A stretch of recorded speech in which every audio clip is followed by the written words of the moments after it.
একজন হিন্দু সনাতন ধর্মী লোককে আমি প্রশ্ন করেছিলাম, জনপ্রতিনিধির কাছ থেকে আপনি কি আশা করেন? আপনার ঘরে প্রতিদিন 3 বেলা খাবার পাঠায় দেব, সেটা আশা করেন? সনাতন ধর্মের লোক বলছে না, আমরা খেটে খেয়ে আমরা জীবনযাত্রা অতিক্রম করি, আমরা শুধু শান্তি চাই, আমরা শুধু নিরাপদ চাই। তার মানে বোঝা গেল এদেশের মানুষ শান্তি চায়, এদেশের মানুষ নিরাপদ চায়। এই জন্য নিরাপদ জীবন ব্যবস্থা, টেকসই রাজনীতি, অর্থনৈতিক উন্নতি, কূটনৈতিকভাবে দেশের অবস্থানকে আন্তরিকতার ভিত্তিতে জোরদার করা, শান্তি সম্প্রীতির লক্ষ্যে মোমবাতি প্রতীকে আমরা নির্বাচন করতে আসছি। আমার যুবক ভাইয়েরা অনেকে আমাকে প্রশ্ন করে যে অনেক বড় বড় লোক, অনেক বয়স্ক লোক আমার পাশে নাই।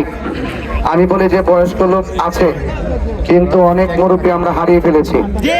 এই জন্য রাস্তাঘাটে মুরব্বী আর এখন আগের মতো দেখা যায় না। কথা কি সঠিক বললাম? এখন বলে যে শুধু পোলাপান আমার সাথে। আমি বলেছি কি জানেন, যুবক যদি জেগে যায় বাংলাদেশ। সুতরাং তরুণদেরকে মামলার হুমকি দিবেন না, তরুণদেরকে হামলার হুমকি দিবেন না। তরুণরা জাগতে জানে, তরুণরা অনেক কিছু পরিবর্তন করতে জানে। আজকে আমরা দেখেছি রাজনৈতিক ভাবে যে অস্থিরতা শুরু হয়েছে, মানুষ অনিরাপত্তার সাথে ভুগতেছে, মানুষ অনেক অনিরাপদ, হামলা মামলায় মানুষের জনজীবন অতিষ্ঠ হয়ে পড়েছে। এই দেশের একমাত্র শান্তিপ্রিয় দল আহলুস সুন্নাত ওয়াল জামাত। এই আহলুস সুন্নাত ওয়াল জামাত মনে করেছে যেইভাবে রক্তর খেলা রাজনীতি চলছে, যেইভাবে চাঁদাবাজি লুটতরাজের দুর্নীতি চলছে, যেইভাবে মানুষকে হামলা মামলা দিয়ে বাড়িঘর হারা করছে, ঠিক ওই মুহূর্তে আমাদের আহলুস সুন্নাত ওয়াল জামাতকে দেশের হাল ধরতে হবে। এরই ধারাবাহিকতায় আমরা মোমবাতি প্রতীকে মাঠে নেমেছি। বয়স মাত্র শুধুমাত্র 1.5 মাস। এই 1.5-2 মাসের ভিতরে যে মোমবাতি প্রতীকটি, এই মোমবাতি প্রতীকটি আজ জনপ্রিয় প্রতীকে পরিণত হয়েছে। আমাকে আগে ছোট ছেলেরা দেখলে আমাকে বলতো তাহির হুজুর যায়, তাহির হুজুর যায়। এখন ছোট ছোট পোলারা আমার দেখলে মোমবাতি যায়, মোমবাতি যায়। তার মানে বোঝা গেল মোমবাতিকে আর দাবিয়ে রাখা যাবে না ইনশাআল্লাহ। যুবক জাগলে যেহেতু বাংলাদেশ জাগে, আর তরুণদের স্পৃহা, মুরব্বীদের দোয়া, অন্যান্য ধর্মের যারা আছেন তাদের আশীর্বাদ, সবকিছুকে একত্রিত করে আজ আমি দ্ব্যর্থহীন কণ্ঠে বলতে চাই, মাধবপুরের মাটি সুন্নিয়তের ঘাঁটি। আমাদের সুন্নিদের দ্বারা কোনোদিন কোনো সনাতন ধর্মীর মানুষ ক্ষতিগ্রস্ত হয় নাই। আমাদের সুন্নিদের মাধ্যমে কোনোদিন দেশের সম্পদ বিদেশে পাচার হয় নাই। আমাদের সুন্নিদের মাধ্যমে কোনোদিন খুন, গুম, রাহাজানি, সন্ত্রাসী, চাঁদাবাজি হয় নাই। এই জন্য সুন্নির এখন কাঙ্ক্ষিত সময়ের দাবি হিসাবে আজ আমরা বলতে চাই, ধর্ম, বর্ণ, দল, মত নির্বিশেষে এই দেশকে সাজাতে হবে। রাজনীতির চরিত্র যদি বলি, আমাদের দেশের রাজনীতির চরিত্র হলো দীর্ঘ 55 বছর ধরে দেখছি যেই দল ক্ষমতায় আসে সেই দল সব সুবিধা ভোগ করে, আর যেই দল ক্ষমতায় থাকে না তাদের বিরুদ্ধে মামলা হয়, তাদের ব্যবসা বাণিজ্যের উপরে আক্রমণ বা চাঁদাবাজি করা হয়, বিভিন্ন ভাবে হামকি তুমকি দিয়ে তাদেরকে কোণঠাসা করে রাখা হয়। কিন্তু আহলে সুন্নাত ওয়াল জামাতের রাজনীতির চরিত্র হলো, যারা আমাকে ভোট দিবে তারাও আমার, যারা আমাকে ভোট দিবে না তারাও আমার।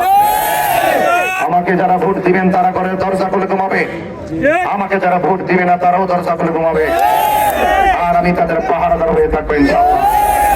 আমার যুবক ভাইয়েরা, আমি শুধু আপনাদেরকে বলছি, সিদ্ধান্তের পরিবর্তন ঘটাবেন না। এবার চুনাঘাট মাধবপুরে বিপ্লব হবে, বিপ্লব ইনশাআল্লাহ।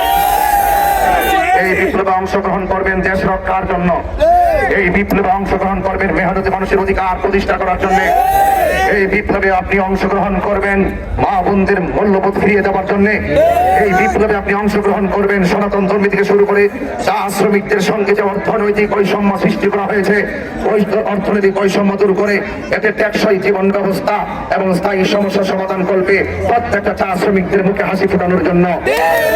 এবার আপনারা এই বিপ্লবে অংশগ্রহণ করবেন। এই দেশের সার্বভৌমত্ব সুরক্ষায় যারা ক্ষমতায় আসে, এই দেশের মানুষের আবেগকে পুঁজি করে, মানুষের ভোটকে তারা গ্রহণ করার পর তারা যা খুশি সেভাবে তার রাজনৈতিক দর্শন তারা প্রয়োগ করে থাকে। আমি পরিষ্কার ভাষায় বলতে চাই, যদি বিশেষ করে আপনাদের সমর্থন, আপনাদের মহামূল্যবান ভোটে আল্লাহ পাক যদি আমাকে আপনাদের প্রতিনিধি হিসাবে কবুল করেন, আমি কথা দিয়ে যাচ্ছি, মাদকপুরের ব্যবসায়ীদের কাছ থেকে চাঁদাবাজদের চাঁদা টেকসই ভাবে বন্ধ করে দেবেন ইনশাআল্লাহ। অবৈধভাবে বালু উত্তোলন বন্ধ করে দেবে ইনশাআল্লাহ। ডেজার দিয়ে যে এরকম ভাবে মান বালু কেটে দিয়ে পার্শ্ববর্তী জমিনের হুমকির মুখে ফেলে দিয়েছেন, সেগুলো ইনশাআল্লাহ বন্ধ করে দেবে ইনশাআল্লাহ। কাজ করবেন, রাজনীতি করবেন, মানুষের কল্যাণে রাজনীতি করুন। আজকে আমি শুনেছি, আমি গণসংযোগে গিয়েছিলাম, আমার এজেন্টকে বলা হয়েছে যে এই সমস্ত এজেন্ট গুলো থাকবে তাদের নাকি লিস্ট করা হচ্ছে এবং আমার মোমবাতির প্রতীকে এজেন্ট নাকি দেওয়া হবে না। আমি এই খবর আপনি শোনার পরে যে গ্রাম থেকে বলা হয়েছিল সকাল 9টার পর আমি সেই গ্রামে উপস্থিত হয়েছি। আমি বলেছি আমার এই কেন্দ্রে এজেন্ট থাকবে, শান্তিপূর্ণ, অবাধ, সুষ্ঠু, নিরপেক্ষ নির্বাচন অনুষ্ঠিত হবে। এই জনগণের যে আকাঙ্ক্ষা, এই নির্বাচন আসন্ন ত্রয়োদশ জাতীয় সংসদ নির্বাচনকে কেন্দ্র করে জনগণের মধ্যে যে আকাঙ্ক্ষা সৃষ্টি হয়েছে, সেই আকাঙ্ক্ষার রূপরেখা যারা ব্যাহত করার চেষ্টা করবে, এই শান্তিপ্রিয় জনতা তার জবাব দিন ইনশাআল্লাহ। এই জবাব নিশ্চয়ই বুলেটের মাধ্যমে হবে না, এই জবাব হবে ব্যালটের মাধ্যমে। সবাই নীরবে নীরবে মনের ভিতরে যে অঙ্কন করেছেন, আমাদের হুজুর আল্লামা জুবায়ের রজভী হুজুর বলেছেন যে আপনাদেরকে অনেকে বিভিন্নভাবে প্রতারিত করার চেষ্টা করবে, কিন্তু ভোটটা শেষ পর্যন্ত মোমবাতিতে মারবেন। এভাবে আপনারা আসুন। কখনো কখনো নীরবতাই হয় শ্রেষ্ঠ হাতিয়ার। অনেকে আমাদেরকে মামলার হুমকি দেয়, অনেকে হামলার হুমকি দেয়, অনেকে আমাকে বলে তাহিরের বাড়ি ব্রাহ্মণবাড়িয়া, সেই দেশের মধ্যে কি উন্নয়ন করছে, তাদের কথার উত্তর দিতে চাই, সনাতন ধর্মী ভাইদেরকে নিয়ে উত্তর দিতে চাই, এই মেহনতি মানুষদেরকে নিয়ে জবাব দিতে চাই। একটা কথা বলতে চাই, ওরা যেভাবে আমাকে প্রশ্ন করে আমি এই মাধবপুরে কি উন্নয়ন করেছি যে এখান থেকে নির্বাচন করবো, আমি থেকে প্রশ্ন করতে চাই, আপনি যেভাবে কথা বলেন মনে হয় যেন আমি মাধবপুরে 5 বছর স্বরাষ্ট্রমন্ত্রী ছিলাম। আমাকে এই প্রশ্ন না করে প্রশ্ন করেন যারা উপজেলা চেয়ারম্যান ছিল, তারা প্রশ্ন করেন রাস্তায় এরকম কথা থাকলো কেন, কালিঙ্গা রাস্তায় এরকম কথা ছিল কেন, রাস্তার কারণে আমার মা বোনরা প্রেগনেন্সি ব্যথায় রাস্তার মধ্যে মারা গেল কেন, জবাব দিতে বলে জবাব চান। আজকে রাজনৈতিক জবাবদিহিতা না থাকার কারণে অডেল টাকা আর সম্পত্তির মুখে পড়ে এই সমস্ত মানুষের আবেগকে পুঁজি করে চলে যায়, তাদের দরজায় ঘন্টার পর ঘন্টা দাঁড়িয়ে থাকতে হয়। আমি কথা দিয়ে যাচ্ছি, আমি যদি আপনাদের প্রতিনিধি হতে পারি, দরজা খোলা থাকবে, কোন নেতা পাতি নেতা নিয়ে আমার কাছে যাবে না। আমি আপনাদেরকে বলছি, আবার বলছি, পরিষ্কার ভাষায় বলছি, এই সমস্ত তরুণ যোদ্ধাই আমার শক্তি, তারুণ্যই অধম্য শক্তি।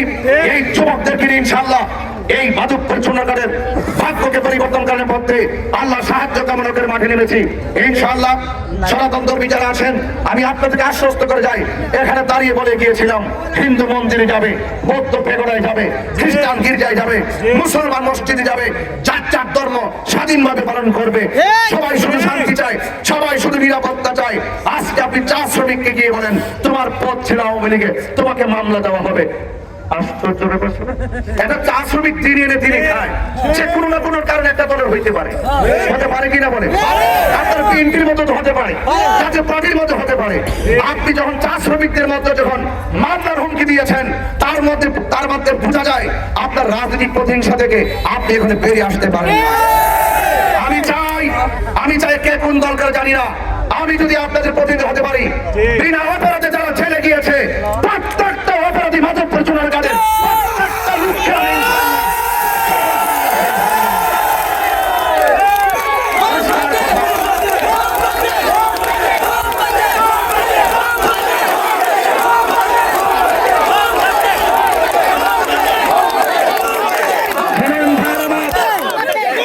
যদি সে অপরাধ করে তার বিচার হবে, যদি দুর্নীতি করে তার বিচার হবে, পুলিশের চাঁদাবাজি করে বিচার হবে।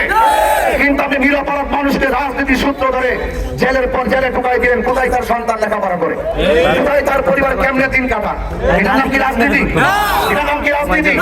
আমরা রাজনীতি আমূল পরিবর্তন ঘটাতে চাই, রাজনীতিতে বিপ্লব ঘটাতে চাই। আল্লাহ পাক আমাকে দয়া করে এই মাধবপুর চুনারগাঁ সম্প্রীতির মাধ্যমে এমন চুনার গাছকে ফলো করবে। আপনাদেরকে উদাত্ত আহ্বান জানাবো, যেহেতু আমার একাধিক প্রোগ্রাম আছে, আমি আর লম্বা করলাম না। জয় হোক মানবতার, জয় হোক চা শ্রমিকদের, জয় হোক ব্যবসায়ী বন্ধুদের, জয় হোক